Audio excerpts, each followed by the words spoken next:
সরাসরি আমাদের সাথে যুক্ত হচ্ছেন সহকর্মী মাহমুদুল হাসান। মাহমুদ, সাদিক অ্যাগ্রোতে অভিযানের সবশেষ খবরাখবর আমাদের জানাবেন।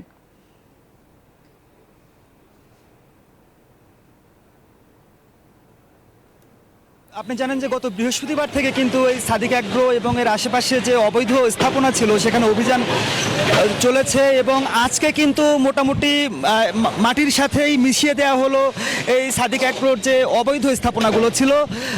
আমরা সিটি কর্পোরেশনের যারা দায়িত্বশীল ছিলেন তাদের সাথে কথা বলেছিলাম যে আসলে সাদিক অ্যাগ্রোর পুরোটি কেন ভাঙা হলো। সেক্ষেত্রে তারা কিন্তু বলছেন যে কিছুটা ভবন তাদের এই খাল থেকে দূরবর্তী স্থানে ছিল, কিন্তু সিটি কর্পোরেশনের নিয়ম অনুযায়ী যে কোনো একটি আবাসিক এলাকায় এই ধরনের গবাদি পশুর ফার্ম করতে গেলে যে অনুমতি নেওয়া হয় সেই অনুমতিটি সাদিক অ্যাগ্রো নেয়নি। পাশাপাশি সিটি কর্পোরেশন থেকেও কিন্তু ডেঙ্গু নিধন এবং বিভিন্ন কারণে কিন্তু এই যে আবাসিক এলাকায় কোনো ধরনের তারা খামার রাখছে না, এই কারণেই এটি ভেঙে দেওয়া হয়েছে।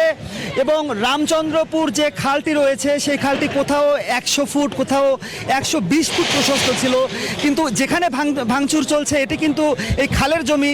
এখানে কিন্তু আমরা এসে দেখেছি যে এই খালটি 2 থেকে 3 ফুটে এসে পরিণত হয়েছে, অর্থাৎ খালটিকে কিন্তু পুরোপুরি গলা টিপে মেরে ফেলা হয়েছিল। এর ফলে কিন্তু পুরো এলাকায় প্রচণ্ড জলবদ্ধতা এবং যে পানি নিষ্কাশনের কোনো ব্যবস্থাই ছিল না। সেক্ষেত্রে সিটি কর্পোরেশনের এমন উদ্যোগের কারণে কিন্তু আবারও প্রাণ ফিরে পেতে যাচ্ছে এই যে খালটি, মৃতপ্রায় খালটি, যেটি সাদিক অ্যাগ্রোর মতো আরও অনেকেই এখানে জমি দখল করে রেখেছিলেন, অবৈধ স্থাপনা তৈরি করেছিলেন তারা, সেগুলো কিন্তু এই ভেঙে দেওয়া হচ্ছে। এবং সিটি কর্পোরেশন তারা বলছেন যে যতক্ষণ পর্যন্ত না এই রামচন্দ্রপুর খালটিকে তার পূর্বের অবস্থায় ফিরিয়ে আনা যায় সেই পর্যন্ত কিন্তু এই ধরনের অভিযান চলবে। তো সারা এখনও এই অভিযানটি চলছে এবং যতক্ষণ পর্যন্ত না এটি দখলমুক্ত হয় সেই পর্যন্ত এই অভিযানটি চলবে। তো একটি বিষয় কিন্তু আসলে এখানে বলে রাখতে চাই, সেটি হচ্ছে যে এই যে সাদিক অ্যাগ্রোতে যে ধরনের অভিযান শুরু হয়েছে এটি কিন্তু হয়েছে ছাগলকাণ্ডের ঘটনার পরেই।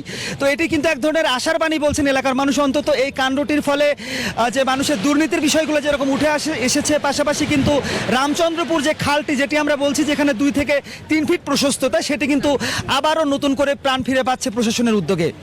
সারা।